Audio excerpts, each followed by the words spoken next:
company here. I've really loved Jodie's work over many years, including the time when you used to work for the West Australian, from memory. I started there. Yeah. I started there, but Right. I did most of my time at the Sunday Times, so News Limited. Oh, right. Okay. Yeah. I don't think it's working. We'll share the Yeah. mic. Is that going to confuse things, or is that all right?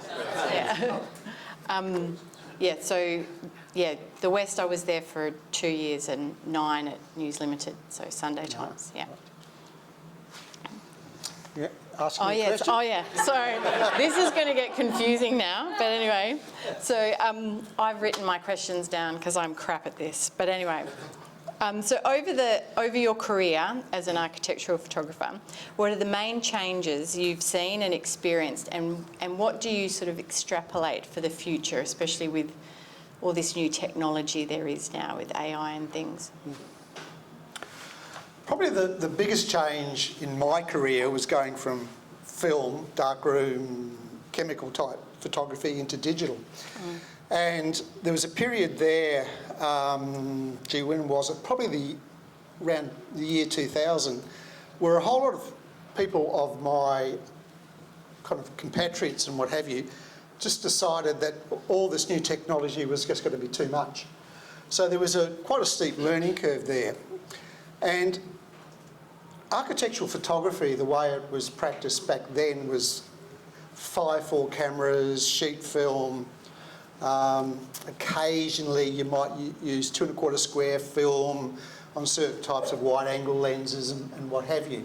So it was very, very much a technically based profession, and it was purely because the camera used to drive you in that direction.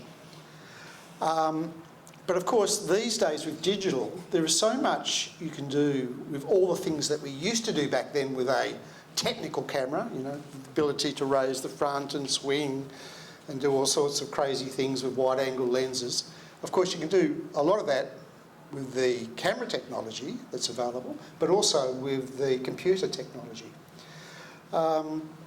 So there were some amazing differences, and even the clients were different.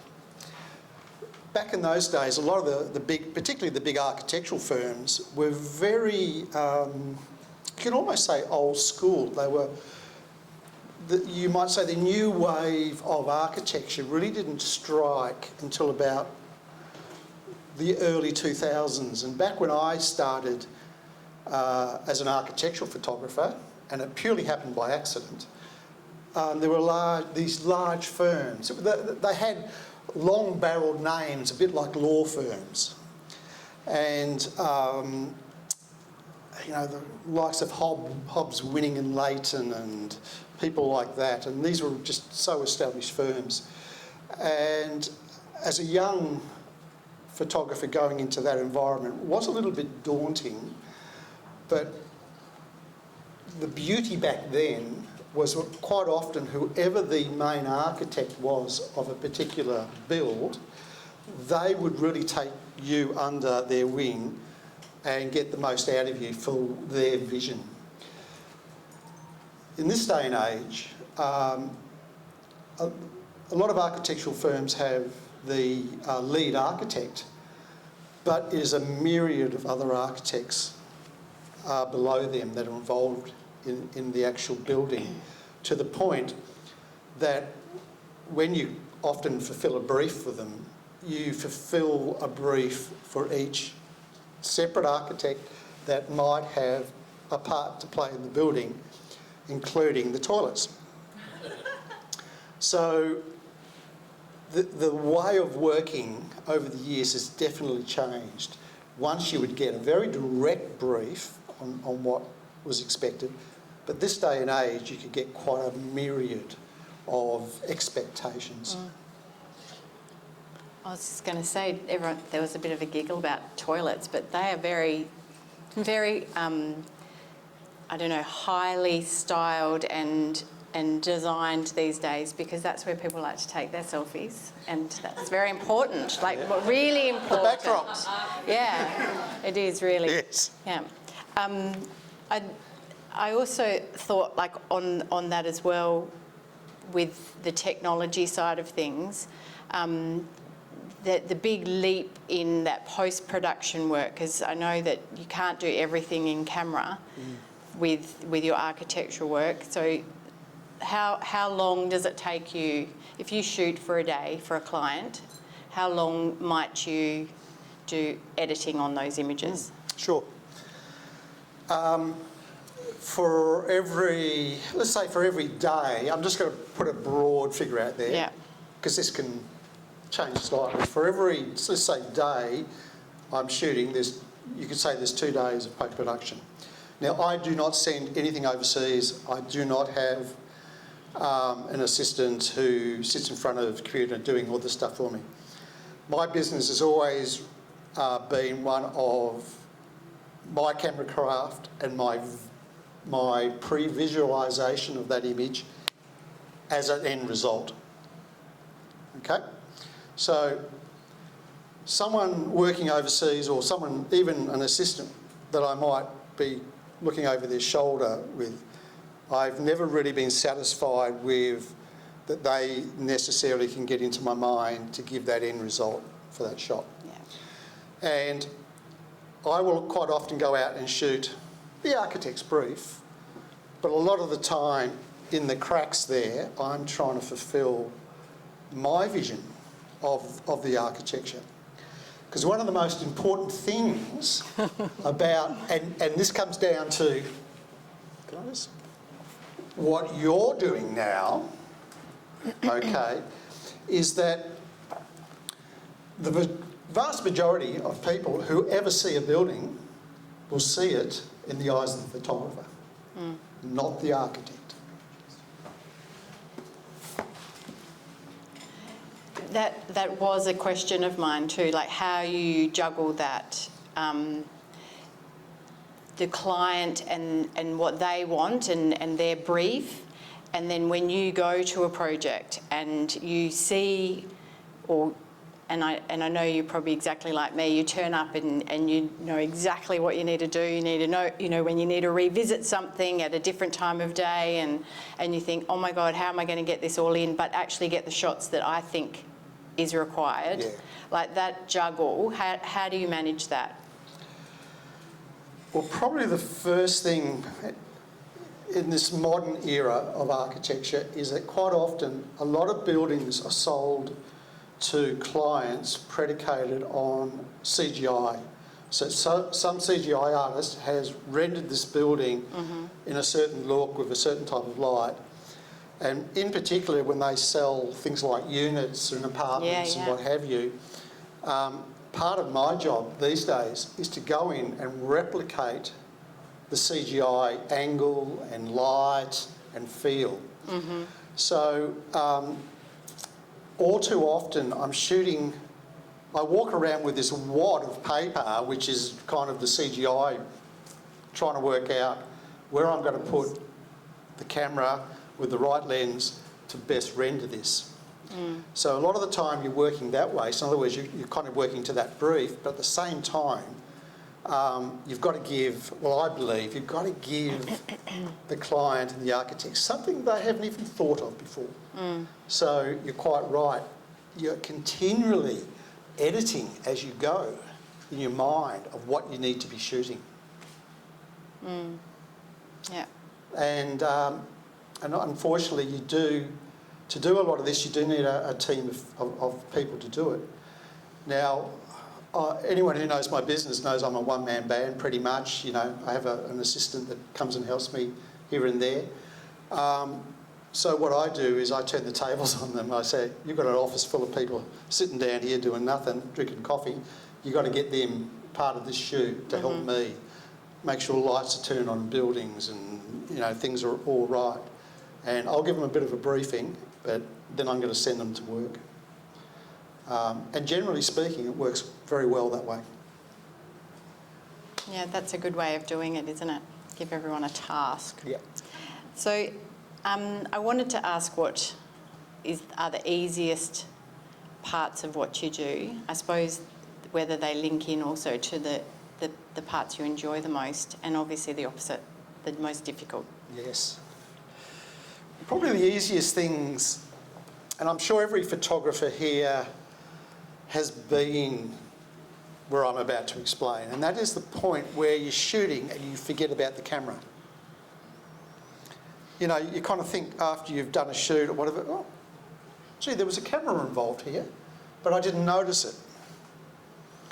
And it's kind of like being in the zone, and in a lot of shoots I can kind of get into that zone and totally forget about the camera.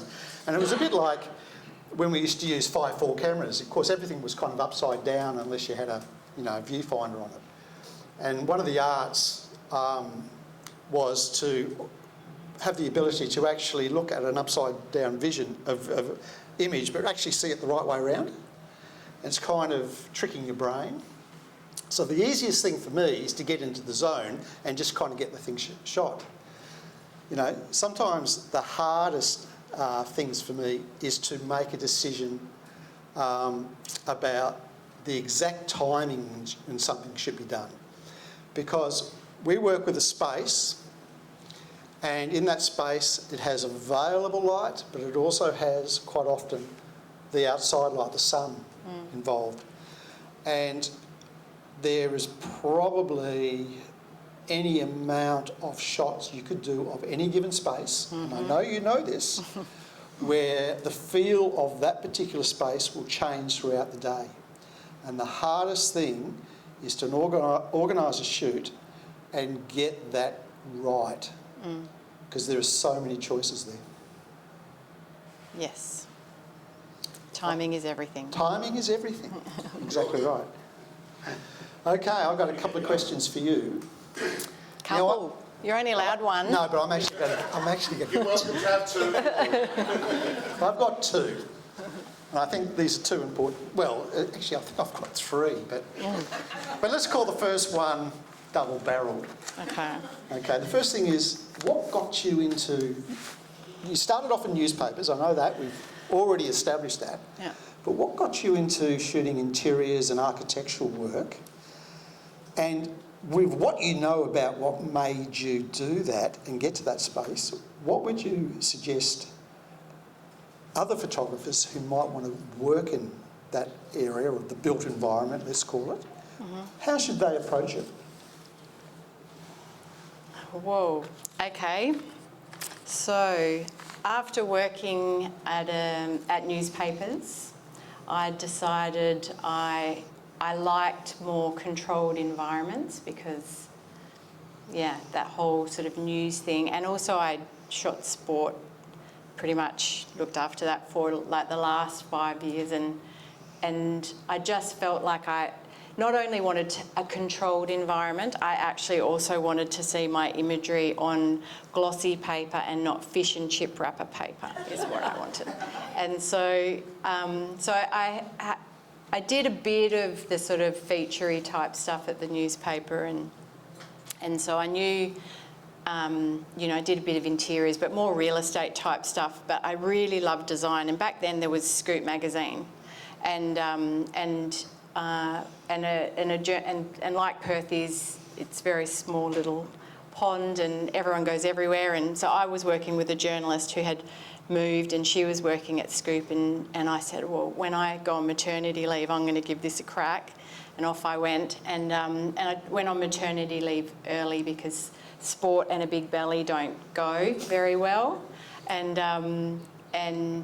yeah, so I gave it a go and loved it, and started getting regular work, and then and knew that was what I really wanted to do. And back then they used to send stylists over from the eastern states for photographers, and anyway, so it just sort of started from that. It just sort of, yeah. And I suppose to get into the industry, I'd say put your hand up if you want to be an assistant. I'm always looking for one of those. And yeah, just do it. I mean, we all live in houses. You can do it in your own house, and just play with, getting, like, maybe put maybe a 50 mil on and shoot a house, and don't have a wide angle or something, and just don't have a flash, and just, yeah, that's, I suppose it's just let the light in. Yes. Hear that? Don't put a flash on. Golden rule of architectural photography. Yeah. And if you are going to light a space, make sure no one realises that you've done Yes, that's what it. That's yeah. the second rule, isn't it? Yeah, feel light. Yeah, that's right. Incidental, yeah. It's always low, probably with the available light most times, or it mimics the available light to the point that you're just totally fooled. You think it's sunlight coming through a window or whatever, etc. Now, why and how, and isn't this beautiful? This is Jodie's magazine, that you're the editor, photographer, and no, there's a third thing. Founder. And the founder. Yeah, it was my bloody idea. Yeah, your bloody idea. Tell us a little bit about this. Okay. So this is born out of frustration, is what it is. So I've been working for the Glossies for a while, yeah, a long time, and so had a really good run, and got. It was very frustrating, the token Perth home that would get in beautiful architectural magazines, and then people started booking me because I had contacts with the magazines and what have you, and then sort of Bauer Media got gobbled up, and now they're our media, and they just got rid of all the staff, and everyone's working over multiple mastheads, and that token Perth home just wasn't happening as often. And actually, even in that time, I got a house and garden cover that had a feature story in it that was over 14 pages, and that company did not get one lead from that. A cover and 14 pages inside, and I was like, we are different over here. And during COVID, we became the Wild West, and they didn't like us, and it just, that divide became more real, and so I have a very large library of incredible homes, and I wasn't doing enough with them on my website, and I just thought, well, even if I just started it as almost blog-like, and I just really mention all the genius involved in every single project, just shine a light on all those people. And so that's what I started doing. It was literally a blog, and it was just really just making, yeah, extended captions really for every image. Yeah. And then someone said to me, and they were in marketing, they said, oh, maybe you should just print one just for a brand awareness exercise. And here we are. Here we are. A couple of weeks away from number 5.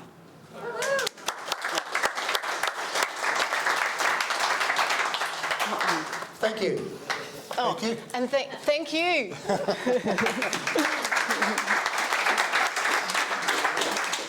I might tape them actually.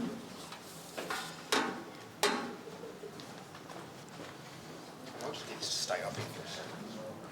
Sorry? Stay up here for a second. Second? Yeah, yeah. Can I grab one of those? Yeah, sure. Oh, That's all right. I'm running away with mine. You don't want to go to the toilet with wearing one of those. Otherwise, everyone's going to hear you. We might get Jazz and Janet back up here as well, because we're doing good for time, so I thought might be best if we do some questions now, if anyone's got any questions they want to ask.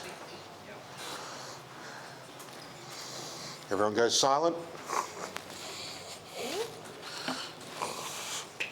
Don't be shy. Don't be shy, come on.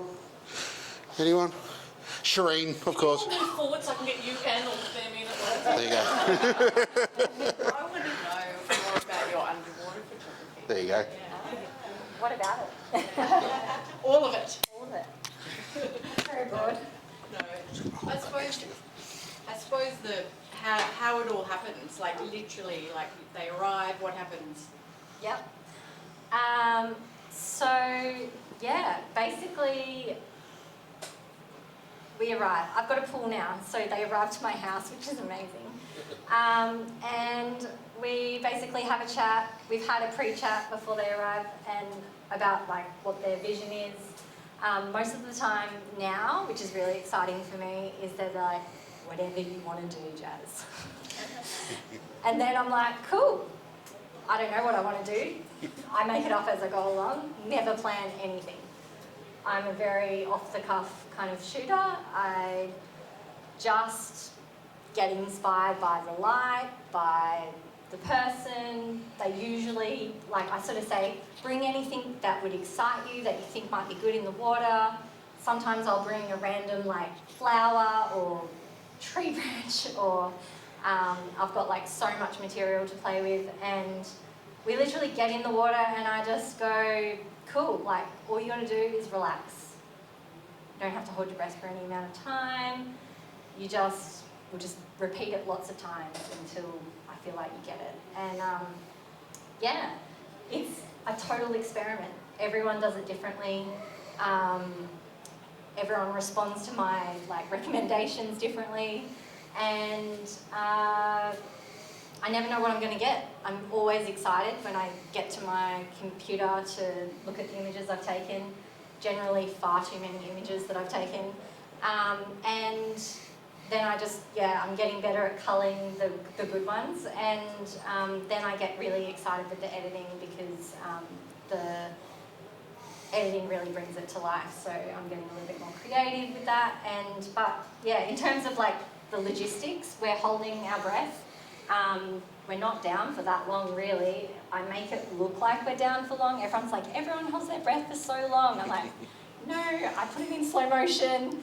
I edit out the bad bits. Like, it's really, they're down for maybe like, I don't know, 30 seconds at the most. And it's one of those things of like, it's a natural thing that when someone's relaxed in the water with their face submerged for an amount of time, they will naturally stay under for a really long time. So it's just a process of getting them relaxed, and I just have fun with it. So the more that I'm just like, don't think about the camera, don't think about me, and I kind of have a joke with them of like, you're just like focusing on not drowning, so just like have fun, like play with the water, just feel the water and just get out of your head. And like as soon as they do that, it's like magic.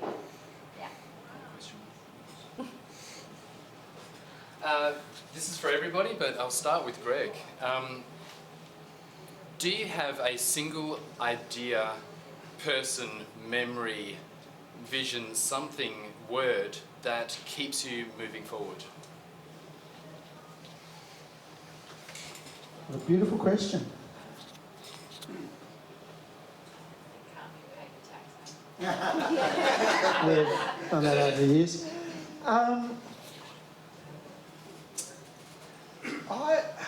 I think the word is freedom, and what I mean by that is that I started my working career as a musician, and I then was told by my parents to get a job.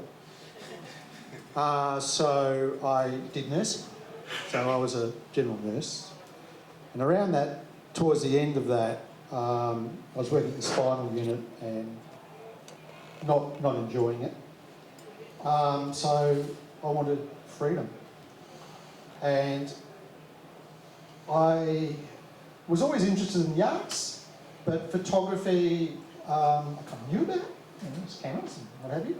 And it wasn't until I met someone who was a very good music photographer that I kind of saw what they did, saw some of their books, and kind of fell in love with it.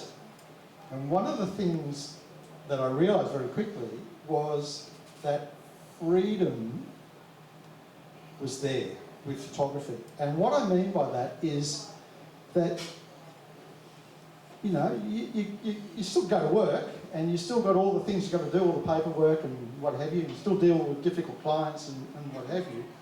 But it has still offered me, with my personality of always liking to have a little bit of control. So there was always freedom. So freedom of making up my mind how I was going to approach something, or if I wanted some time off to go and play the trumpet or ride my bike or go sailing, I could do that. And it's one of the things that this career has given me.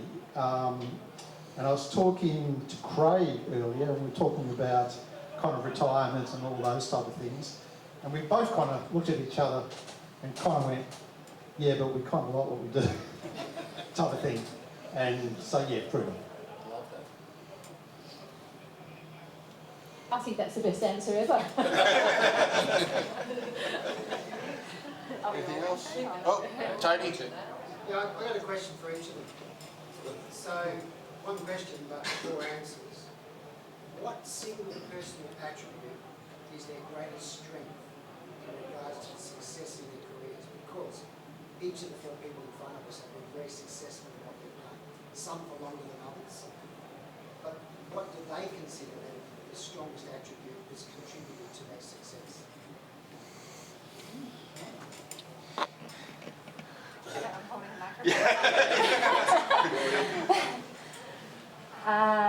I think I have just like an inner drive to be better than yesterday.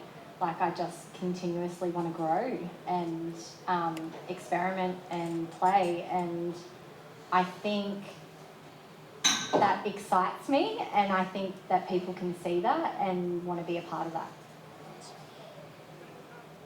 I think for me it's more enthusiasm, and it's enthusiasm for once I've got a client in front of me and sort of getting into their space, and I'm that enthusiastic about getting something really magical from that whole shoot or experience. So I'd say enthusiasm for me.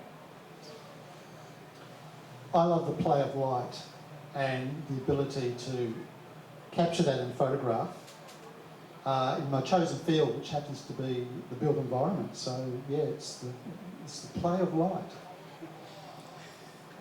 You're a romantic, aren't you? I was just thinking about like all of the different genres of photography that I've done, and I think maybe it then is like being a chameleon and being able to just sort of, you know, on news jobs like you do like hard news and door knocks, and you know, and then I do like on my website says the Dalai Lama and Kylie Minogue, and then I shoot, you know, toilets, like, you know, as well. Like, so I have like this very, very broad range of clients, and it's just moulding to each environment. Good question as usual, Tony. The interesting thing was nobody mentioned cameras and nobody mentioned photographic skill. It was all more personal characteristic. Yeah. That's important. Yeah, you've got to forget about the camera. The key to good photography is forget about the camera. It's only a tool. But bring it to the shoots.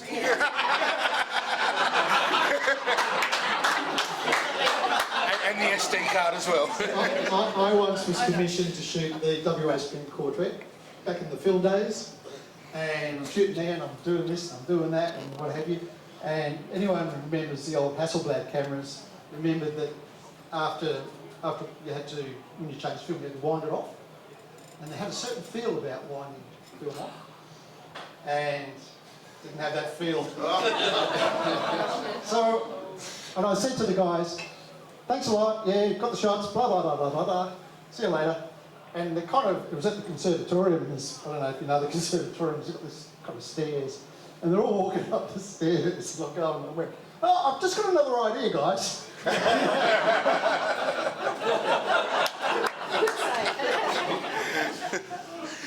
All right, if you have any other questions, we'll bring them out after. So, what do I do with my hands? That's the biggest thing with weddings. They're like, what do we do with our hands? The groomsmen? I don't know. Get out of the car and turn around and look at you and go, now what? Yeah. I'm taking candidates, and they're like, ugh. Anyways, so Jez, obviously we come from sort of very different times in the wedding industry. So to kind of preface my questions, can you tell us a bit about what you were shooting with and what the wedding scene was like, you know, sort of briefly, at the time that you were, you know, running your business? Sure. So, back in the old days, with film, actually somebody once described this, we're going to ad-lib the crap out of this.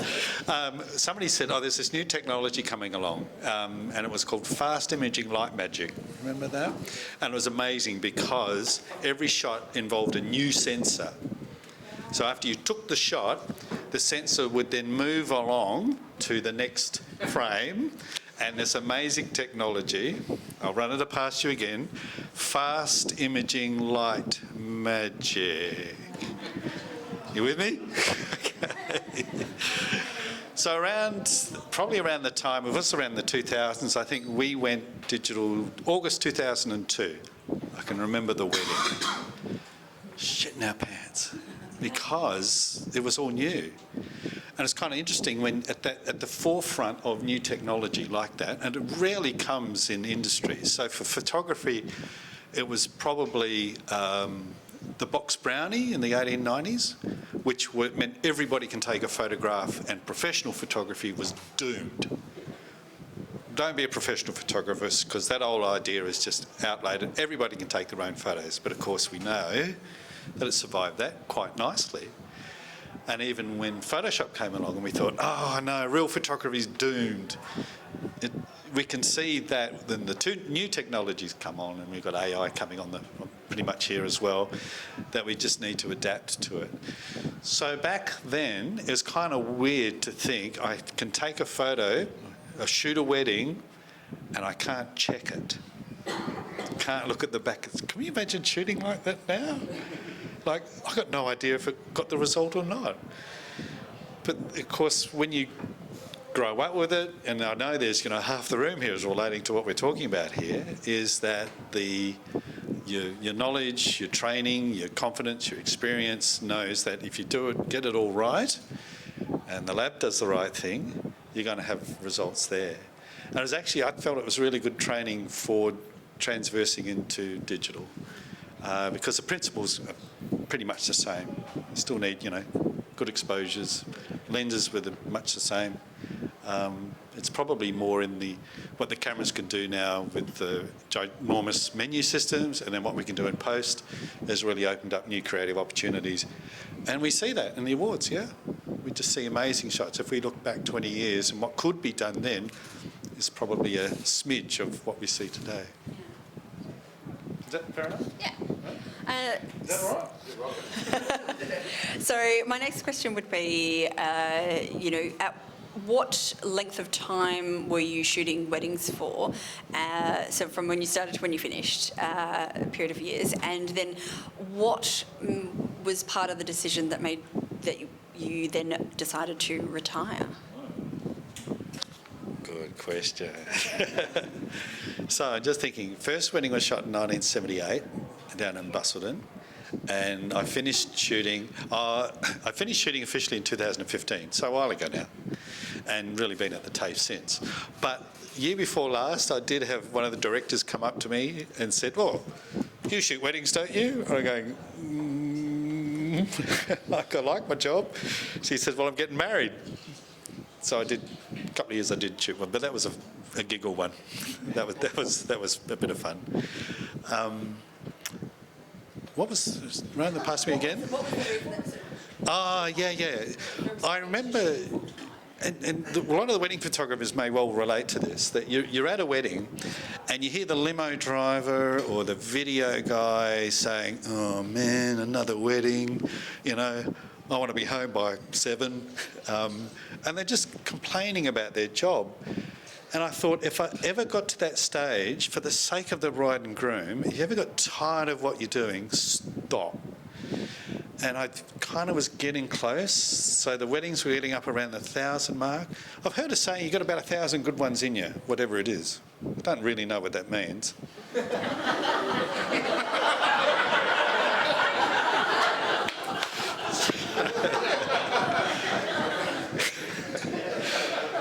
So it was sort of getting to a point where, to be honest, and wedding photographers do this, yes, it's a good way to earn some income, but you shoot it because you love it. And to be honest, you get to shoot, to photograph, take photos for somebody, and it's like the best day, one of the best days of their life. And you get to be a part of that. And you get to record that and share it with it. And that was the joys. Come pick up the photos. Oh, I love my photos. And think, oh God, are you pregnant already? And they would, it was just a really happy occasion, and it was just always a joy. And it was that people side that was the high level of satisfaction. And if that starts to wane for anyone, if you stop liking what you're doing, if you're getting tired, time to move on. And there's always opportunities out there to do something else. Does that sound about right? Yeah. So I guess sort of my next question would be, if you were shooting today full-time as weddings, would there be any, you probably might be on digital, you might be on film, film is making a comeback, but is there anything that you would do differently now if you were doing it full-time versus when you were back in the peak? Yeah, I don't know, to be honest. But the big thing, if you're shooting,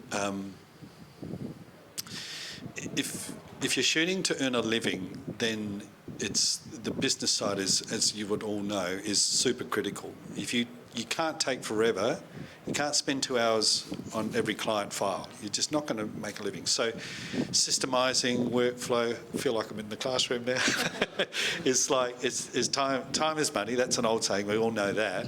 But you've got to be efficient. Otherwise you'll be, working 20 hours a day instead of 12. And for, when you run your own business, you work a lot harder, and our true pay rate is not all that high, to be honest. Photography's a tough gig to earn a living, and particularly when you're supporting a family and others around that are depending on you. I'll share with you. Back in the 80s, I was heavily involved with the AIPP, and I got really engrossed with it. And it was with Greg. Greg was on the board similar time to what I was. And you may even remember, there was a time where I had to reach a point where I had to say, sorry, I've got to step off. Because that financial year, I'll share this with you, my taxable income was $4,000. And we had just had a baby. So do you think my wife had a conversation with me? It's like, what the fuck are you doing? I said, but I really love this. You meet some amazing people, and that's the strength of organisations like this, is the networking side of it. It's not the training, it's not the partying, it's not the seminars. They're all worth it, but the strength is, it's one of the best networking organisations you can come across. That was the big strength of the AIPP. You got to meet some amazing people. And you guys would know this, like this is happening right now. You are meeting some amazing people that are in the room, old, new, young, whatever, and everybody has an interesting story. Everybody has got a talent, creativity to share, and it's just amazing to connect with that. And that's the reason why I would say join an organisation like this. It's because the networking power is, you need help, you'll get it. You need advice, you'll get it. You need encouragement, you'll need honest criticism with the awards, you get it. So that would be a big point. If I was today, tough gig. So I think business principles would be the same. You have got to have good systems and not take too long doing your work. Farm out work that you're not good at and other people will be really quick at. And if you don't like doing raw conversions and processing, get someone else to do it, and then you get out and shoot, and that's because that's where you're best, that's where you're earning your money. So to work in the industry, very much business-like. Then on top of that, work on your creativity, work on, find inspiration, continually develop, stay ahead. Embrace the new technologies. AI is going to be a big part of it. It's all built into what we're doing, so embrace it, use it. It's going to provide new creative opportunities. Will there be downsides? There were downsides with Photoshop. Nobody can believe a photo anymore, but we've been living it for, what's Photoshop, 20 odd years now, 25 years? So we've lived with that for a long time. And so, yep, it's very doable. But the key is, and who was it, Darwin never said the strongest of the species will survive. He never said that. It was all about adapt. The species that adapts the best is the ones that survive. And so that's our future, I think, is getting used to it. But yeah. Right then. So, sorry, that turned into a bit of a rant, so I hope that was... So, Simone, I've got a couple of things for you. One is, so one of the things I'd like to ask is, you started around 2013, and soon there you experienced, say, success. You won Photographer of the Year. When was that? 2016. Was that portrait or wedding? Wedding, yeah. So in entering the awards and doing that process, how did that help you, if it did? Oh, I love this question. Okay, so I was somewhat encouraged by the studio that I was working with in, I think, 2012 or 2013 to enter the awards just because the other photographers that were in the eastern states were doing it, and it was kind of encouraged to me to do that as well. And then they flew me over to Sydney to see the actual ARPP awards that year. I can't remember what year it was, maybe 2012. And so I was really inspired by seeing all this beautiful work by these amazing photographers. And I was like, oh, I wish I could create something like this. And so I tried my hardest to create some portraits and then enter them. They did okay. I think I got 70s or something like that. But I feel like the kind of that failure was then the catalyst to then push me again to try harder and harder, and I think much like what Janet was saying before about try to be better the next time as well. So the next time I did a little bit better, and then the next year I did a little bit better, and then because I started to shoot weddings, I thought, okay, well, how can I be creative? Because I initially had entered portraits into the awards. And because I was starting to shoot more and more weddings, I was like, well, this is something that I'm doing on the regular.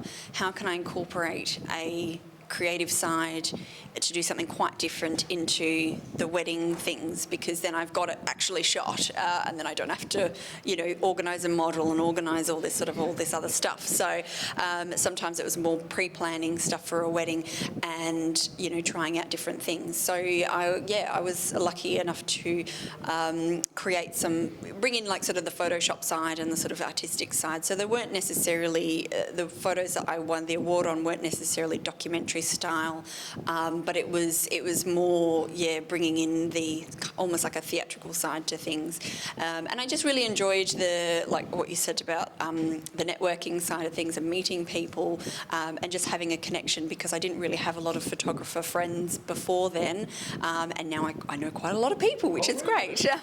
And so I felt quite lonely before, and then I sort of said to myself, you need to get out of your comfort zone and actually meet people. And I'm the worst when I get into a room of people that I don't know. I'm just like, okay, I don't know anyone, I'll just stand in the corner and not do anything. Give me a camera though and I'll talk to people. So that's why it's good at weddings, that's what I like. So it's been really good to just kind of push me in my work, and then also find photographer friends, and also then to explore and experiment with their work as well, like with them, so they give me inspiration and it kind of bounces back and forth. So it's been really good to just kind of make that push. And the first few months, I'd say the first 2 years of joining an organisation, or at least meeting with people, was really awkward and really quite scary. But after a couple of years, I think by persisting with it, it was much better. And I think it's been 12 years now. So I think I've known some of you for quite a long time. So it's been really nice. Yeah. Nice answer. Two more. Can I ask two more? Go for it. Excellent. Okay, so you are in the position of wife, mother, photographer, business. How do you handle the work life? There's few people in the room, I think, that might be in a similar situation or have been. And how do you handle that work-life balance? So, I think when you first start off, you want to say yes to everything, and that's great. And I did as well, probably. I probably shot too many weddings for a couple of years. Given that I was at a slightly lower price point as well, so more people book you. But over the years, I found that working like 60, 70-hour weeks was not good in the long run. So I started to slowly increase my prices. And then I was shooting a nice amount of weddings each year. I was still shooting portraits and doing ever so slightly every now and again I do some headshots.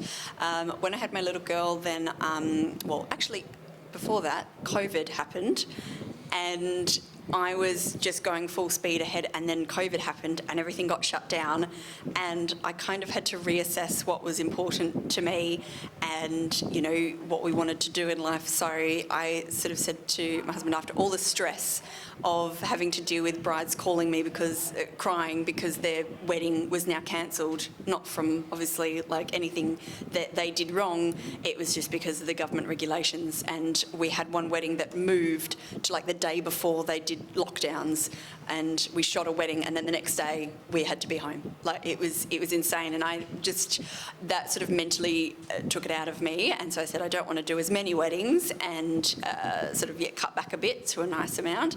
And then now that I am a mum, I sort of took a couple of months off for maternity leave just to relax and not have to do anything. Still answered emails every now and again, but then I found that by sort of cutting my weddings in half in terms of the amount, I have now been able to edit while my baby's asleep or at daycare. My husband looks after her when she's on Saturdays when I'm doing a wedding, and it works. Like I've sort of got a nice balance where I've got help as well from home, so I've got people that can look after her if I need to shoot in an afternoon. But I think it goes back to what Greg said about freedom as well, that I can be at home and doing chores and things and then going to edit and still, doing a few different things at one time, and then spending time with my daughter as well. But then being able to be like, okay, I know that I can book a shoot for like it might be 2 hours out of my day that I'm actually away from home. Whereas if I was in an office, it'd be 8 hours. And so, it gives me that flexibility, which is really nice. And, I'm very lucky when I can see clients on the regular. Sometimes they call me every couple of years, be like, hey, we got engaged and then we're married and now we've got a newborn and pregnancy, newborn, and then first year and then second baby, and then, so it's really nice when I see those clients as well. But I think I've got a nice little balance now, and I feel more relaxed than I have been in many years, which is nice. So especially after COVID, that was awful. Wow. It sounds like you got to sort it out. So well done. And you were adapting. Yes. Adapting. It's like the Sesame Street. Last question.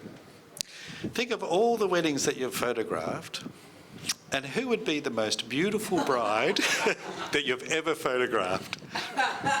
This is a trick question because I shot his daughter's wedding. So of course it would be Jazz.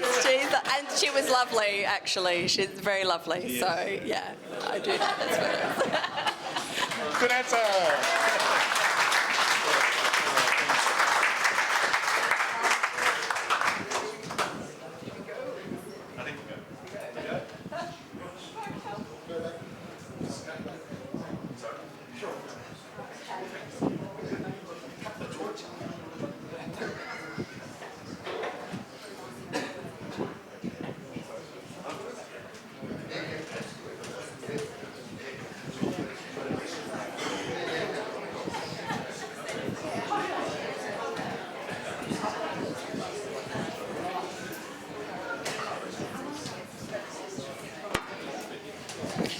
Okay, just before we move on to our final duo, so this event was brought to you by Team Digital. They were the sponsors for tonight's event. Give them a round of applause.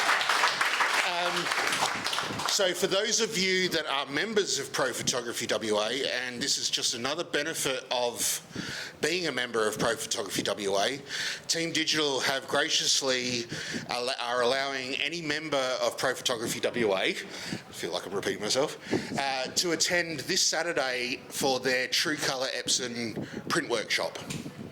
So that's normally valued at about $199. So for any of you out there that are interested in printing, maybe you've bought a printer but you're not really sure, you're not getting the best out of it, I guarantee you this day will change everything you think you know about printing. It is amazing. I've done it twice, and even though I learnt so much the first time, when I went back and did it the second time, like a couple of years later, I had forgotten stuff, so I remember, oh yeah, that's right, I've got to do that. I've got to set up the Photoshop this way, I've got to do this. It is a fantastic day. There is a code for it for Pro Photography W members. Get in touch with Ben or Jenny at Team Digital and they'll sort you out that code too, but you have to be a member. So anyway, moving on to our last one. Can I please welcome the blonde-haired, still knows how to ride a skateboard, the legend Tony Hewitt. And the print mastering, we would love to know when it's recycling day at the Saunders household, with all those prints that he throws away. The trendsetter, Chris Saunders.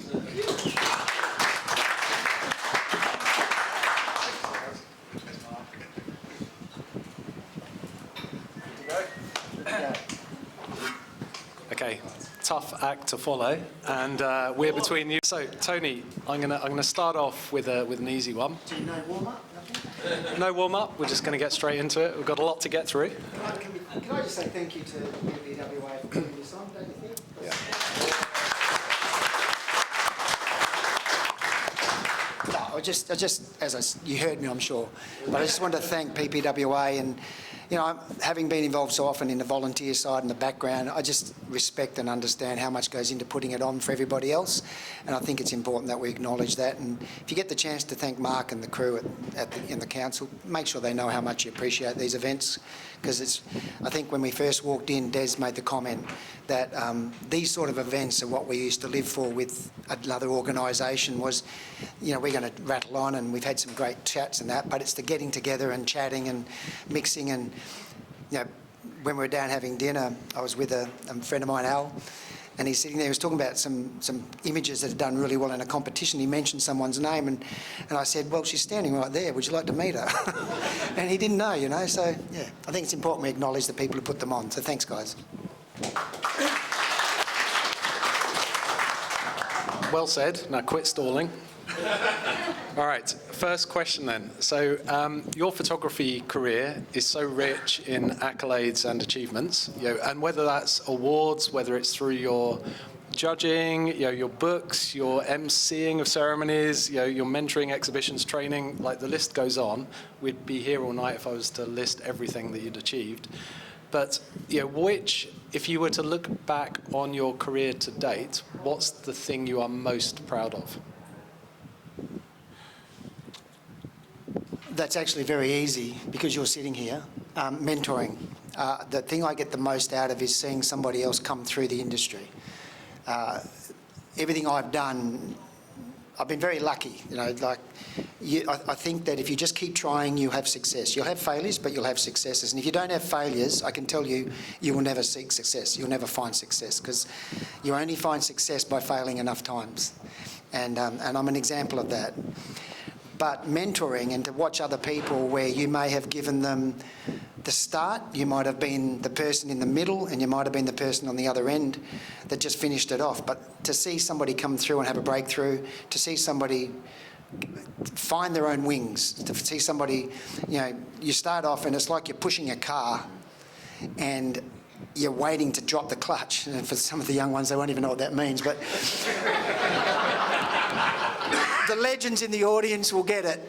And you drop the clutch and the car takes off, and it's like they're off. There's a great feeling that goes with that. So for me, mentoring is the thing I'm most proud of. To have, I remember being in, this is going back probably late 90s, and I was a chairman of judges. I wasn't running any awards, but I was sort of chairing a panel. And a lady came up to me and she said to me, 2 years ago I was ready to walk away from photography. And she said, but I haven't had a chance to thank you because 2 years ago I entered my first awards and I was completely smashed. Like it got shit canned. And back then the judges weren't quite as gentle, I would say. Greg knows what I'm talking about. And they would say what they felt rather than say what they felt in a very nice way. And she said, but you caught me aside and we talked. And I kept going, and then she'd gone on to become she's a top photographer in the country. And it's that sort of thing that makes you feel like what you've done is worth it. So, yeah, I'm proud of other things I ran, but I think mentoring. And last year I received an interesting award with what's called ICC, which is an international competition that they first ask you to judge, then they tell you as a judge you have to enter, so you go, okay. Then they tell you once you've committed to that, you can't win anything. And you say, okay, so I'm judging, I'm committed to entering, but you can't win anything.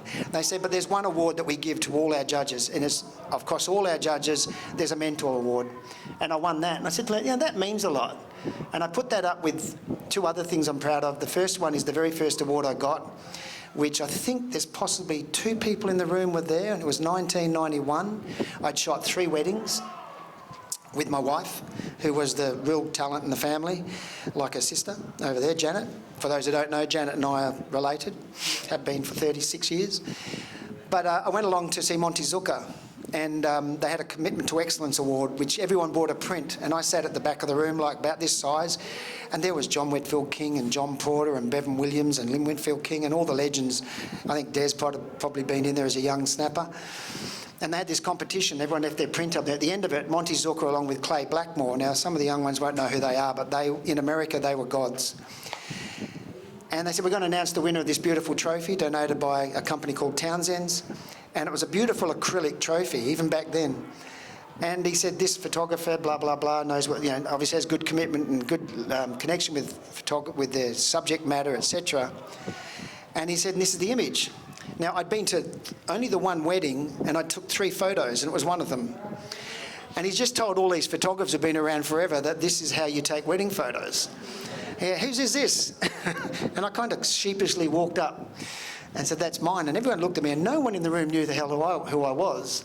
And I took it back. So I'm proud of that. And then the other one was I've got this beautiful black canoe made of volcanic glass from New Zealand, which was the President's Award for Services to New Zealand. Again, mentoring. So, yeah, teaching, I think, Chris.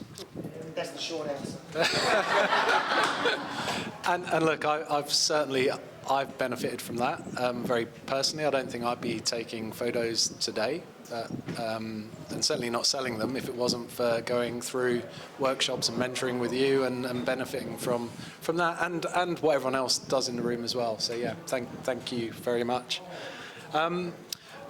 Bit of a pop quiz, next one. So I reached out to some of the people you work and collaborate with and said this was going on tonight, and asked them for a bit of a soundbite, and asked them to sort of share what they admire most about you as a photographer or your photography. And I said you can. And I didn't get any answers. So no, I got some answers, and I'm fanboying up here. So I'm gonna read them out, and I'm gonna ask you if you can guess who it was. Now I did say they can have a bit of fun with it as well. Okay. So what I admire most about Tony's recent work is its deliberate sense of altitude, a floating experience fortified by luxurious hues and delightfully tepid tonal values, which he perhaps carelessly, but still thoughtfully, encourages to bleed and evaporate and effortlessly and continuously into an ocular paradise of fractal feelings and eager emotions. One could say his portfolio has become greater than the sum of the parts. And that'll be on your website, I guess, tomorrow morning? John Woodhouse. Peter Eastway. Shit. He didn't write that. That's AI. I'll send you the email. Guarantee he wrote that chat GPT. He hasn't got time to write that. He certainly wouldn't write that about me. Well, he had a follow-up question for you. He said, also, has he finally learnt that following Christian Fletcher into a gold mine is not a good idea? Yes. Would you care to elaborate? Yeah, sure. We're on an ND5 project in the Pilbara, and we pulled up at this old abandoned mine. We didn't know it was a gold mine at the time. Les, those who know Dr. Les Walkling, sticks by the rules, and he kind of stayed on the periphery. Peter was wandering around doing what Peter does. Christian and I went into the grounds and found our way inside, and there was these shafts of light coming through and a little bit of dust. And I said, we just need a bit more dust. And I'll be honest, I was thinking kick the dust, but Christian said it. He said, don't worry, I got it. And he started kicking up all this dust in an abandoned gold mine, and I'll come back to that, and Chris knows. And all this dust come up, and we got this beautiful shaft of light, and I've got some beautiful portraits of Christian, and you may have seen them. You wouldn't know it, but you might have seen them in the past. And when we left, and we came out, we're in the car, and we're telling Les, and he said, look, actually before that, we were walking out, and this guard come up, so they must have had cameras, said, you're not allowed in there, it's an abandoned gold mine, it's not safe. And we said, we came in the back, there was no signs.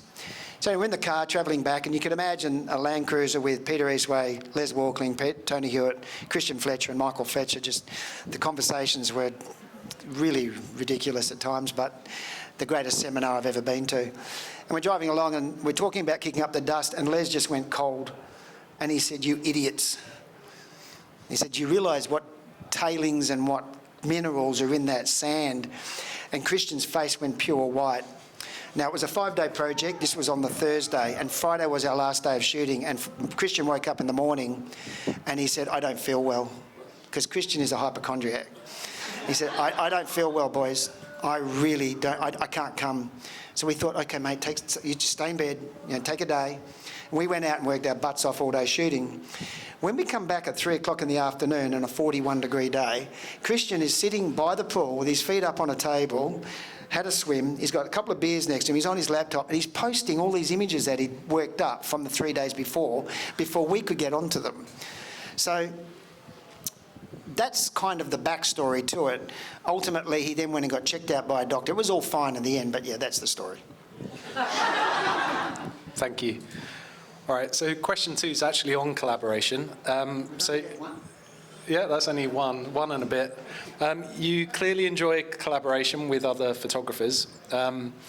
What's one of your most memorable collaborative moments? And what in general does this bring to your landscape work, working with other photographers? Oh, wow. Jeez, that's a hard question. I think with respect to my ND5 compatriots, because that's been the greatest experience of my life working with. In my career, I think having the opportunity to spend years working alongside people of the calibre of a Peter Eastway, a Les Walkling and a Christian Fletcher and a Michael Fletcher was probably the greatest gift photography gave me. Well, actually, I'll say that with some reference to the greatest gift that I got out of photography really was being married to a photographic family. So in brief, those who don't know, I married a beautiful woman who has a whole family of photographers. So I started in the wedding game, and I learned how to shoot weddings by coming back from a wedding and being told by my sister-in-law, my wife, and my mother-in-law, that's not how you shoot women. Over and over and over again, to the point where I realised that you have to watch bra straps and look for lippy on the teeth and make sure the chin's up and blah, blah, blah. So I got pretty good at knowing what the women wanted. Mel Gibson should have come to me before he did the movie. But that's probably the greatest gift, because without it I wouldn't have become a photographer. The second one was the ND5 group. But the collaboration I think had the greatest impact on me outside of those starting points is the Girt by Sea project with Dennis Glennon, where we started, or he put to me, what's the biggest idea you've got, over a cup of coffee down at the little cafe in Fremantle. And I said, well, the biggest aerial photography project I can think of is to fly around Australia, but it ain't going to happen. It's going to cost, that's not far off $1 million. I haven't got that much in my back pocket, and if I did, my wife would find other ways to spend it. And he said, "Well, maybe we can make that happen." And that collaboration and what I learnt off that gentleman created what is arguably the biggest photography project of its kind in the country's ever seen, and that was a stepping stone. So it's hard to say, because the friendships I have with the ND5 guys is lifetime, and the impact that people like Peter and Christian particularly and Les have had on me is immense and will continue to be.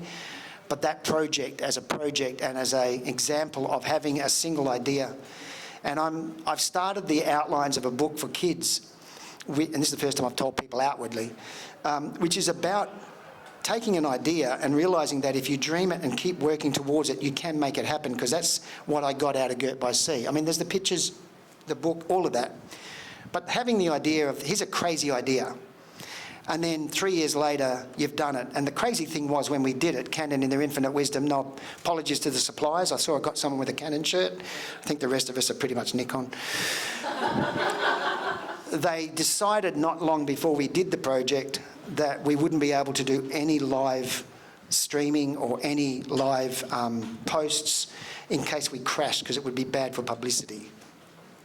So that's what I was told.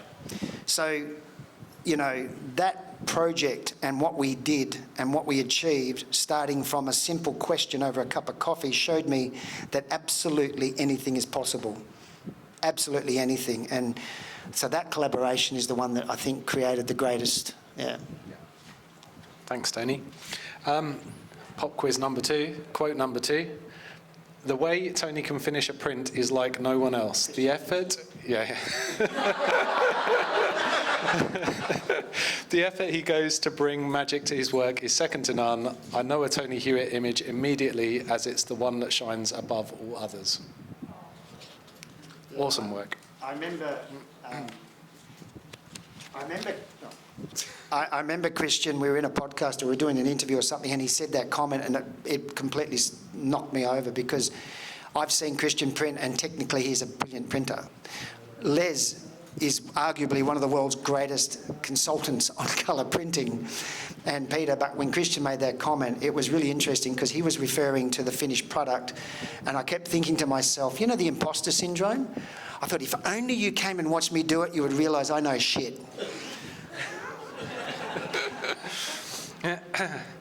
Okay, now to the really big question to finish up on. This one comes from Ricardo de Cunha. He wants to know, pineapple, yes or no on pizza?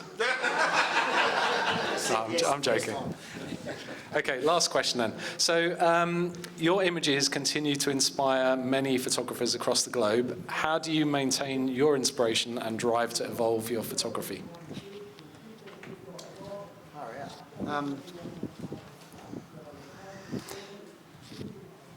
I think it's part of your personality, and part of my personality, if I was truly honest, is that I grew up never feeling like I was good enough. And I get the feeling a lot of people who are in photography can feel the same. Like, you always feel like, no matter how much people tell you what you're doing is a great shot, you always feel like they're being nice to you.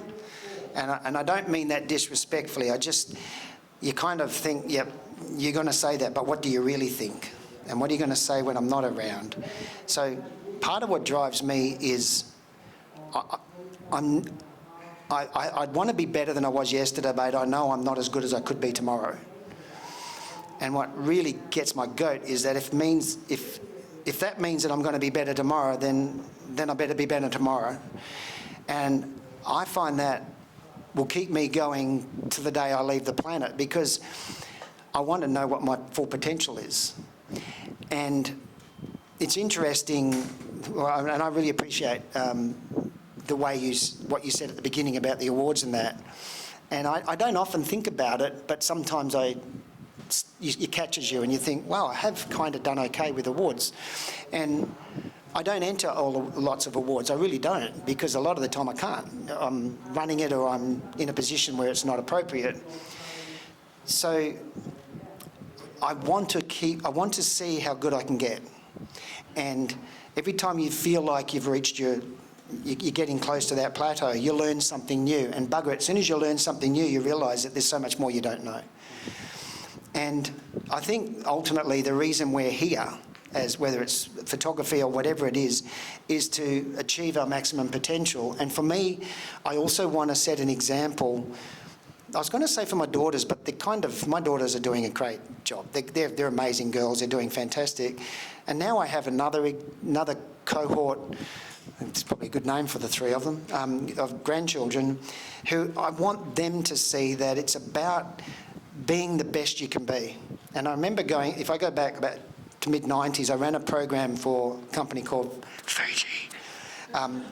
And it was called Be the Best You Can Be. It was a one-day seminar. And I still have people ring me and say, why don't you do that again? Because it was about saying, whatever industry you're in, and we're in photography, go out, and you don't have to be as good as Chris Saunders, and you don't have to be, as legendary as Greg Hocking and so on and so forth. You don't have to be, as adaptive as someone like a Jodie Darcy.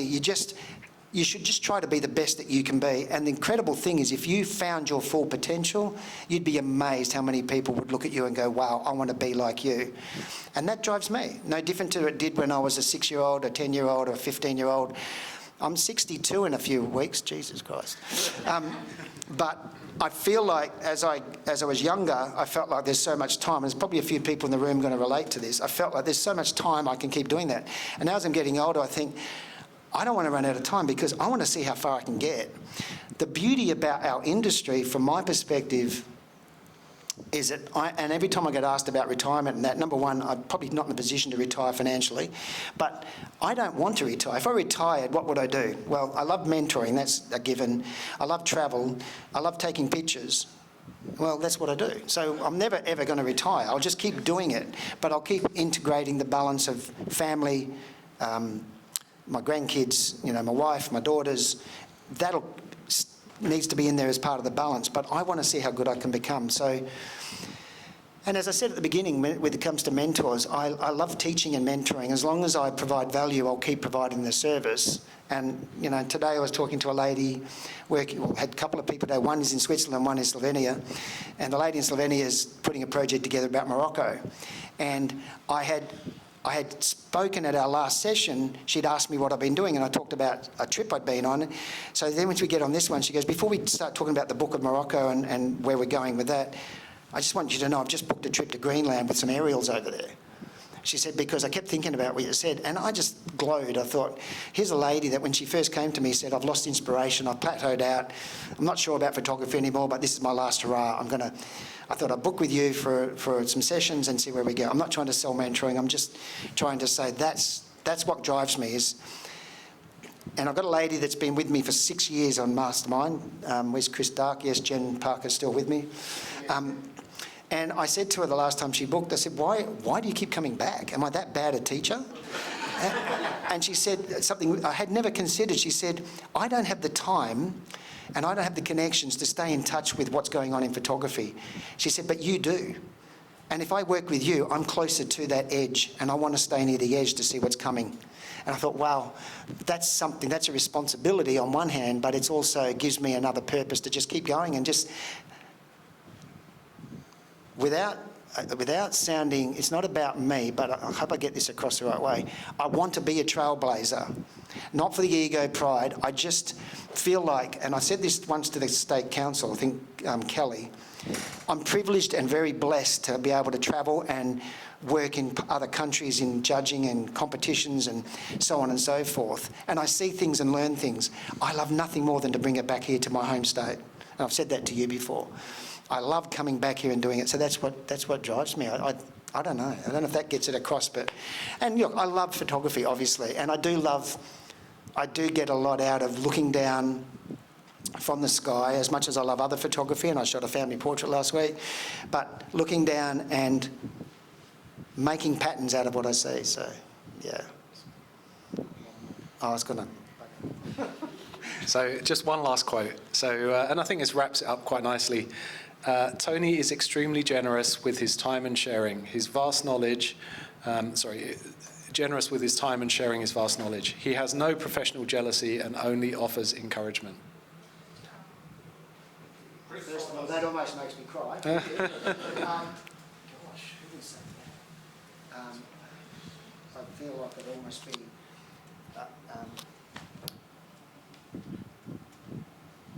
Can you give me a hint?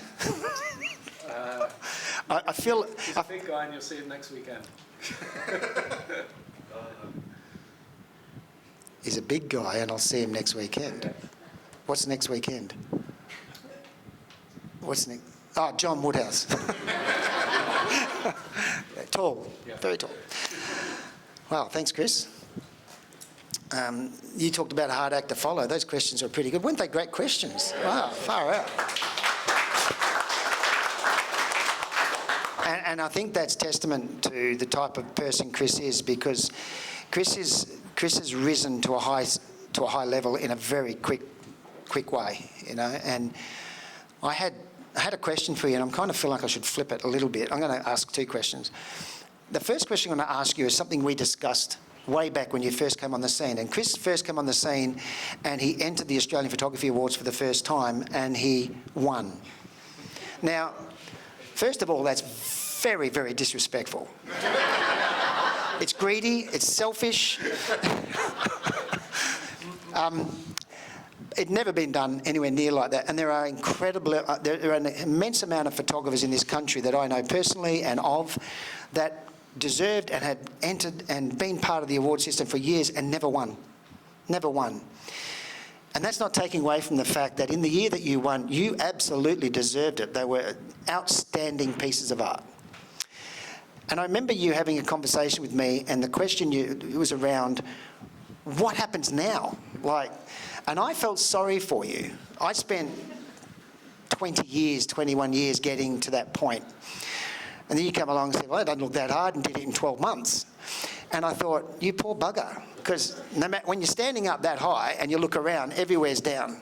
So my first question is, how did you get past that? Because I remember how you discussed with me how it felt. How did you move past that feeling, that quick achievement?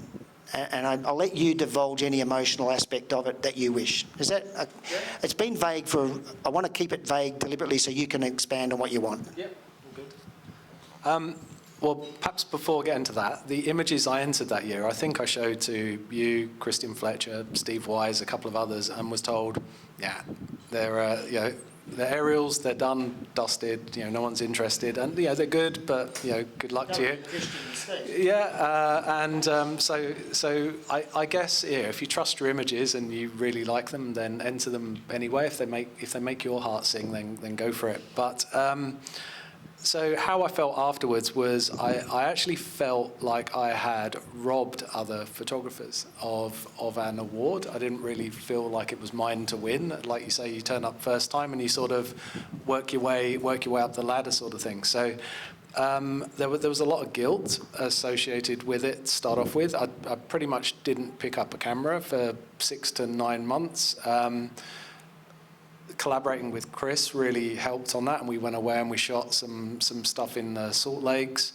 But even then, it was very much now I've got this weight of expectation, and other people are now before I was anonymous, and now people look at you. So that I just felt this massive pressure, to be honest, and probably and of course you have to enter the following year. You can't not enter having just won it. So I was like, oh Jesus, what do I do now? And I did very well that year. My images did a lot better. I think I got 4 golds, so I did pretty well. But I didn't win, and that was the best result I could get because because I'd done myself proud and I got out of the limelight, and that was really good. So yeah, that was. Does that answer the question? It does, and I need you to know how much I admired the way you carried that pressure, because I could feel it for you. And in no way was the question meant to suggest that you didn't deserve it, because, we see shows like Australia's Got Talent or The Voice and all of these shows on TV, which you may or may not like. But the point is, there is talent out there that doesn't get its opportunity to be seen. And I think, Chris is an example of talent that had its opportunity to be seen, and it was recognised, and deservedly so. And I'm glad it was, because we've had the privilege in this state and in this country of seeing just the incredible work that you're capable of. And there's other people that may have got close but didn't quite get there, but they can see that someone can come along, and if you've got the work, if you've got the talent, and you give it a shot, You just don't know what will happen. And I'm glad that you pushed through it, because I remembered that conversation with you, and I think you've come out of that all with flying colours, and you've achieved it, and you've moved on it, and you've grown, and you are an outstanding photographer. No question. You know, whether you've been 30 years professional in the industry full time or whatever, it doesn't matter.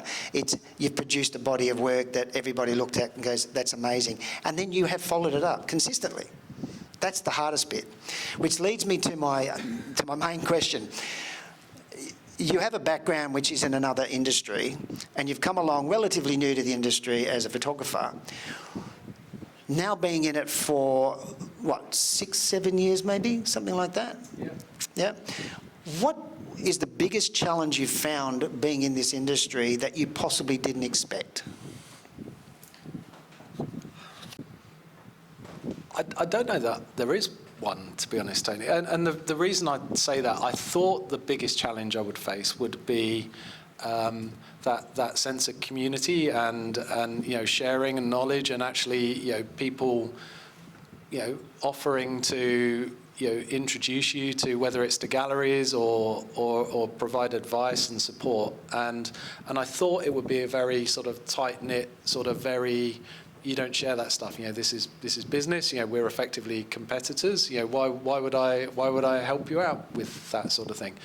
And that's definitely not the case. Certainly not in that I've experienced in AI, as it was as AIPP here and PPWA, and all the people that have been involved in that since. So I would almost say it's been the opposite. The barriers that I thought were there are not there, and it probably is more about my own mental barriers of you know, first of all, I would say it took me a year after winning that award to even call myself a photographer.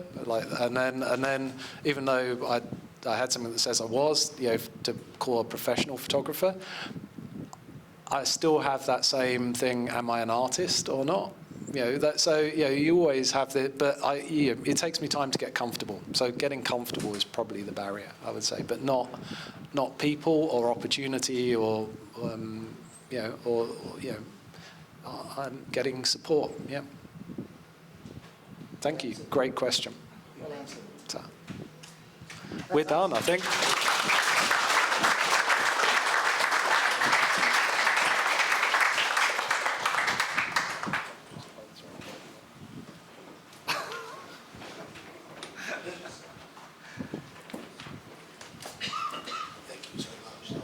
All right, we'll get you to stay up here as well. Des and Simone, if you want to jump back up as well. It'll be an open mic night this time. All right, open the floor for questions. Does anyone have any questions for these four? Question to Des. First of all, a lot of the wedding photographers go out today and take like thousands of images of a wedding. How many images did you take as formal photographs when you used film? I have to remember. Rolls of 120 and 6 rolls of 45. Yeah, so the 120 would come in packs of 5, and I think I'd hand over 3 packs to the lab. And we were actually just chatting about that, and this is something that I really miss, is that everybody would shoot their weddings on the weekend, and everybody would turn up Monday morning at the lab to drop all their films off, and there would go pretty much the rest of the day, chit-chat. Like, how'd you go over the weekend? What did you do? What are you up to? All that sort of thing. It was a strong social element to it. You know what I mean. And so, yeah, I think it would tally up to, if you shot between 200 and 300 photos at a wedding, that would be about right. How many? 200 to 300. That's a lot. Is that all? On film? On film? Absolutely. Am I about right, guys? Now, I'm talking about formal photos. Oh, formal? Yeah, how many formal photos would you actually take at a wedding? Oh, in those days, all of them. Oh, no. I'll tell you what it was. So this is the scene. So when I first started, this is what I was taught. You arrive at the bride's house and you clear out the lounge room so that you can put up your backdrop, the seat and the 2 lights and put the camera on the tripod. And you get half a dozen shots, you go, shit, it's time to go. So it was really heavily formal. And then a bloke by the name of, you mentioned him before, John Whitfield King came along. And John and others, there was, I'm trying to think of the other, there was like John Porter, Bevan Williams, and but John kind of set the trend, and he was heavily influenced by, he found this guy, this French photographer called Cartier-Bresson, and said, I think I might shoot weddings like that. And we're going, you're kidding me. You're not going to set it up? How do you know if you don't get a good shot of the bride? He always got a good shot of the bride, and it was candid, and he kind of changed the scene. David Baster. So David changed the scene in a different way as well, very stylish, almost fashion look to it. So it's, yeah, he was, you know, top line. Rick Syme was another, you know, Rick's still around somewhere. Jeff Fisher, don't know if Jeff shot many weddings. So it wasn't a lot, but the difference was you didn't cull a lot either, because you would take 2 or 3 of the family, the formal shots. Is that what you're meaning, Duncan, in terms of formal? Yeah. It was very formal in the start. They go out and they shoot like 1,000 images. Not more, I think, yeah. Simone, how many do you shoot? On a good day, it'd be 4,000. No wonder you need to hire someone to edit. But then I don't deliver 4,000. And they make sure they capture the moment, because they've got their cameras on motor drive. Back in those days, you didn't have motor drives, you just had to capture the moment. So it is totally different now than what it used to be. That's true, yeah. Who else? I have a question. You've all been like in the game, some very long time, some still a long time. Chris is like the new kid on the block, right? So it usually takes every one of us 7 years to think about it, I'm an artist. But so my question is, how do you stay motivated, given that being a photographer runs so much on the own energy that you have, and how do you change, and so like how do you manage that you change, that you're still excited about what you do over continuing? Because I'm sure there's been changes where you sort of, like that said, you know, I don't like it anymore, I change. How did you manage that? Yeah, might as well. All right. Well, yeah, I've been here. I've been shooting weddings for about 12 years. So I'd say I'm going to go on a slight tangent, but so there's certain things that happened in my life personally that have made photos. Obviously, I really liked photos in general, but there's few photos that have a lot of significance. And over the years of shooting weddings and, you know, babies and portraits and things like that, you sort of, for me, it was kind of coming to the realisation that these moments, while maybe not for me personally, they're for my clients, and they might be the last photos that you take of someone. Sorry, I'm going to get emotional because you never know when someone might pass away, like grandparents or whatever. And to give that gift to someone is so important. And I think that it might be the worst photo you've taken. It might be like terrible. And you think, oh my gosh, that's an awful photo. But to that person, and if they've passed away or a family member or something, or if they're a newborn baby, like it's just like, it doesn't matter. It's just so like amazing.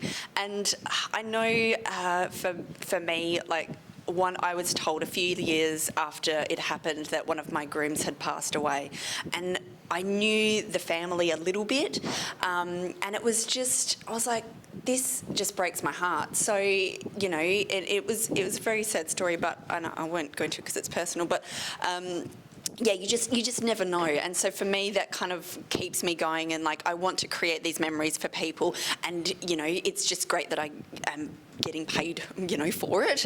And I try to make my photos accessible to a fair amount of people. But yeah, I think that's, for me personally, what makes me want to go out and keep doing it. And while I might not shoot as many weddings as I used to, and I got that balance kind of right so that I don't get too tired of it, because burnout out is a whole thing. But yeah, that's what motivates me personally. So sorry for getting emotional. I'm a wedding photographer. I cry at every wedding. It's terrible. I cried at your daughter's wedding because they were like, oh, it's so sweet. And I'm behind the camera going, don't lose it. Oh my God, don't do it.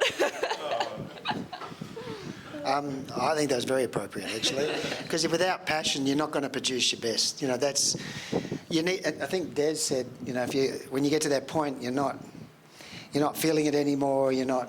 Yeah, move on, do something different. And I suppose for me, my motivations have shifted over the years because I can relate to the wedding days, and I did 1,000 weddings. I did 991 weddings, and I had the same things. There was weddings, I rolled up to the door, it was grand final day, I'm missing the grand final, and right up to the door you're thinking, and you knock on the door, and then the door opens, and there's all this energy floats out at you.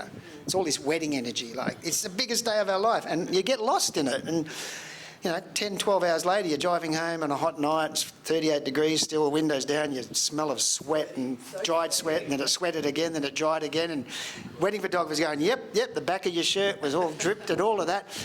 But it felt fucking fantastic because you knew you'd made a difference, and that's what drove me for a long time.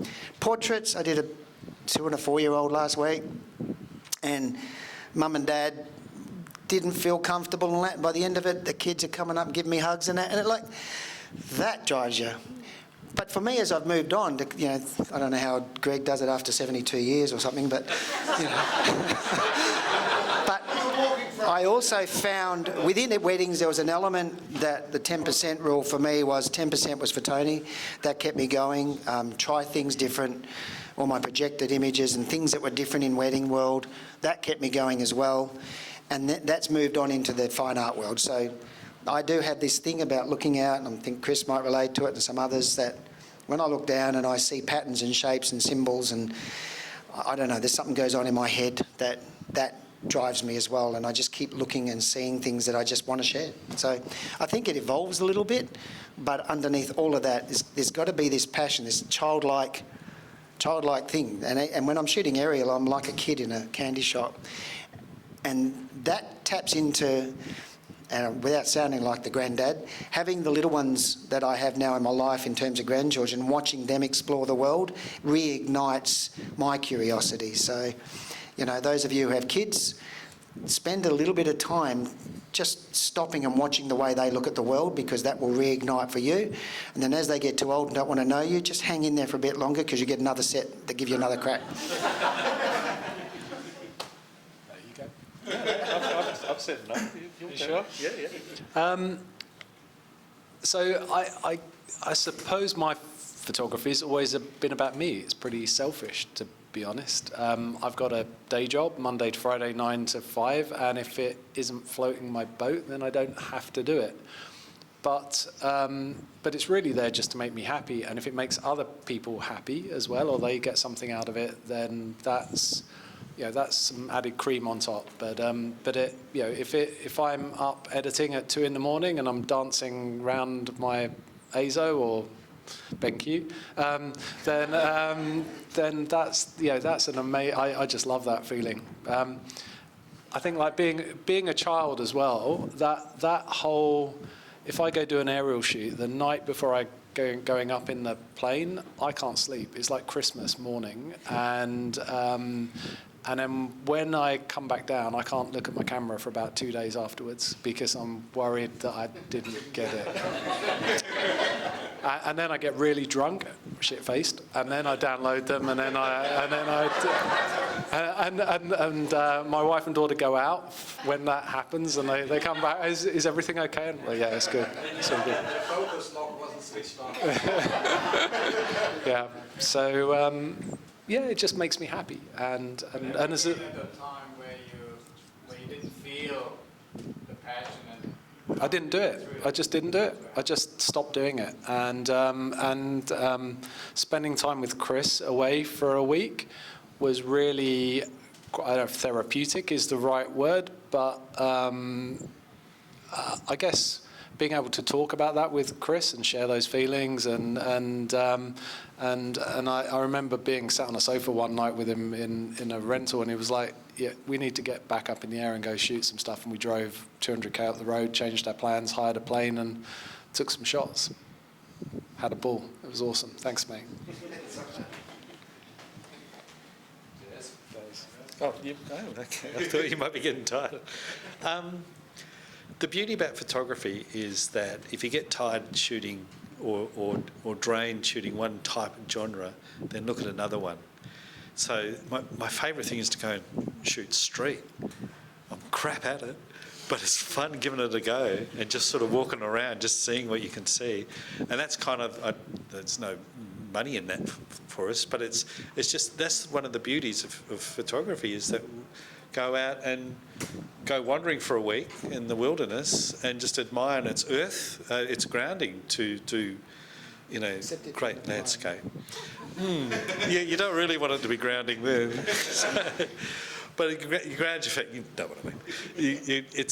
You appreciate the planet we live in, with the world that we live in and the people around you. So, you know, that's the beauty about it, is that, yeah, you might have your work photography that earns you a quid, but you can go out and shoot anything you like and, you know, experiment, have fun, shoot for awards if you're looking for something in a different genre. I think we're quite lucky like that. Every aspect of life probably has a photographic component to it. I'm just going to add, you said, sorry, when you said what happens when you don't have it, and more relation, not so much to the aerial stuff we do for ourselves, but the wedding, and I remember those days. But I also remember that even if I didn't want to be there and I was cursing, walking out the house with my tail between my legs and dragging my camera and got a bloody fucking wedding. But when you get in there and if you just tap into that mother and that bride and the excitement, it's pretty hard not to kind of get caught up in that and go, well, I'm the one who's capable of bringing those dreams to life, so let's get into it and do it. Yeah. Can I just add to that as well? So, you know, like when I'm working full-time as a photographer, and there are days when you just go, I can't get out of bed this morning, I can't do it. It's, you know, the shoot's not exactly something you want to do. I'm a commercial photographer. Because of my introvertness, as soon as I get to it, it's like walking and opening up the door. You thrive on that energy of those people. But the one thing I do is I have to constantly remind myself that this is exactly where you wanted to be 5 years ago. So don't take it for granted, because Mark Briley 5 years ago would give anything to do what you're doing right now. And I think that's, you know, something that helps me get through it. But when I'm feeling flat, it's nights like tonight. Being part of the association, this is where I draw my biggest inspirations from. Just listening to other photographers talk about their work. It's not, maybe it's not, you know, I don't shoot weddings, I never will, but I love hearing about it. And being able to just talk to other photographers, go through the same things, we're all doing the same stuff. It's a very solo occupation. So it's just nice to talk to other people that are going through it the same, and you can, you know, you can confide within each other and you all understand what's going on. So I just wanted to add that to it. So, do we have any more questions? Yep.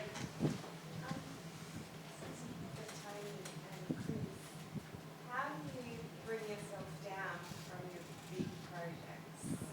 You land the plane. You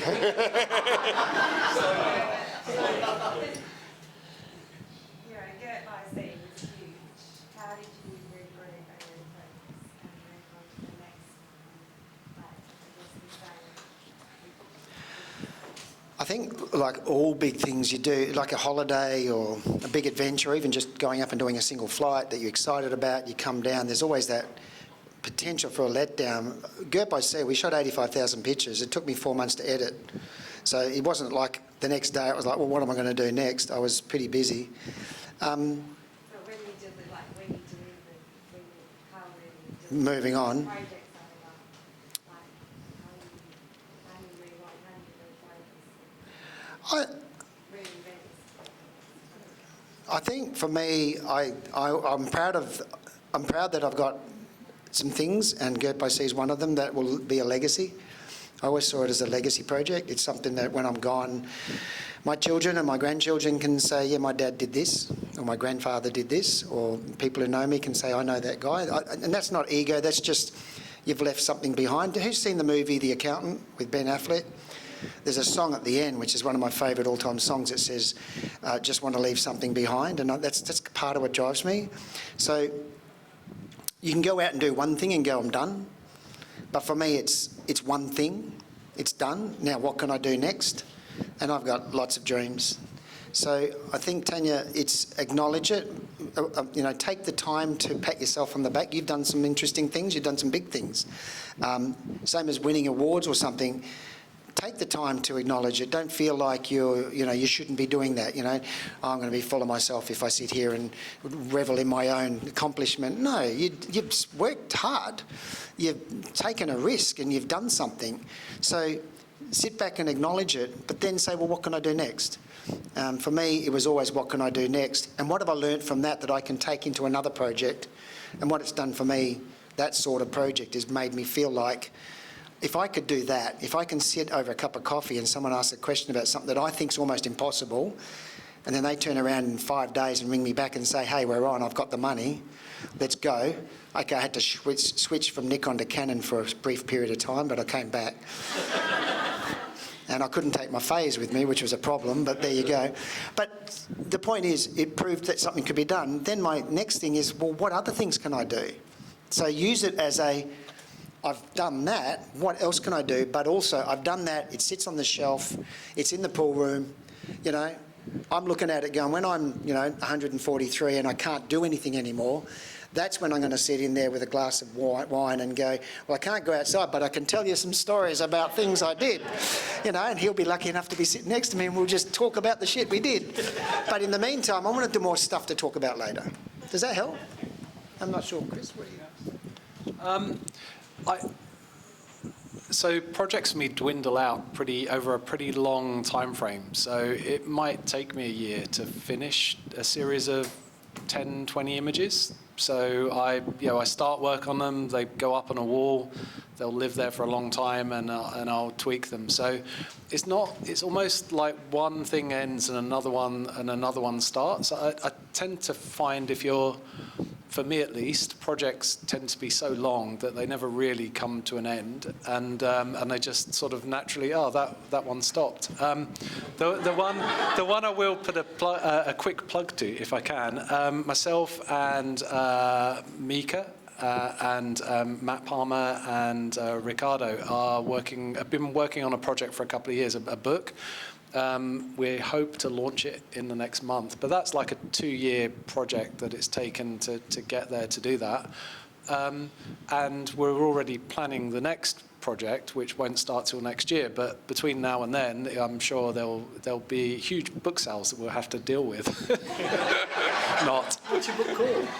It's called Ikara Volcatana, which is basically the Flinders Gammon Ranges in South Australia. So we all went there as a group and spent 10 days there, and the brief was basically for us all individually to capture that scenery as we saw it as 4 landscape photographers and see how it all came together. And very pleased with what we produced. But yeah, quite a mammoth exercise to do it. Yeah. Thank you. I'll send out the link so that everyone can buy pre-sales. What's next? Anything else? What else? All right, I might leave it there. Grab that off, yeah. If you guys can just stay up here for the time being, can I get Jasmine and Janet and Greg and Jodie up onto the stage, please?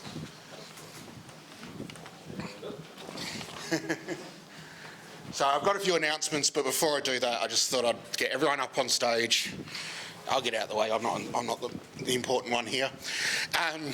Thank you so much, all 8 of you, for putting in the time and coming along tonight. It's been absolutely fantastic.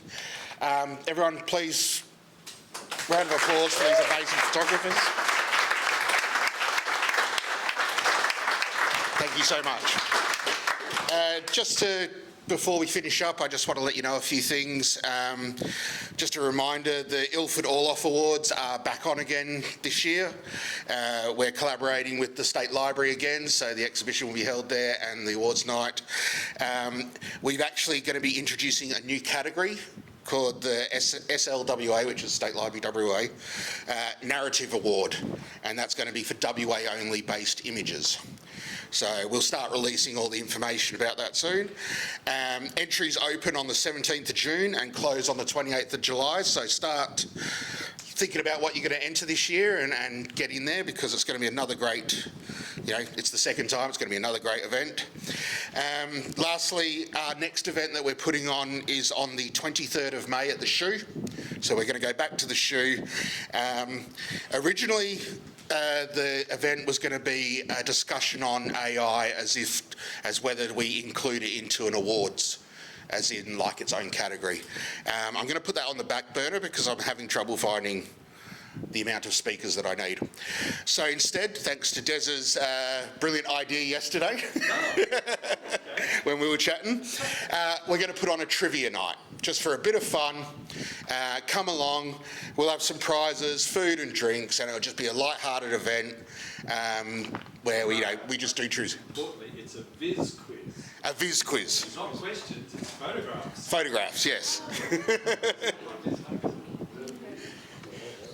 So stay tuned on Facebook and on the newsletter and that, and I'll provide all the details about what's going to happen on that night. So, all right. Thank you very much for everyone for coming along. Obviously the bar's downstairs if you want to keep drinking. Otherwise, that's it. Thank you very much. And if I can get you guys to stay, I want to get a nice photo of you all.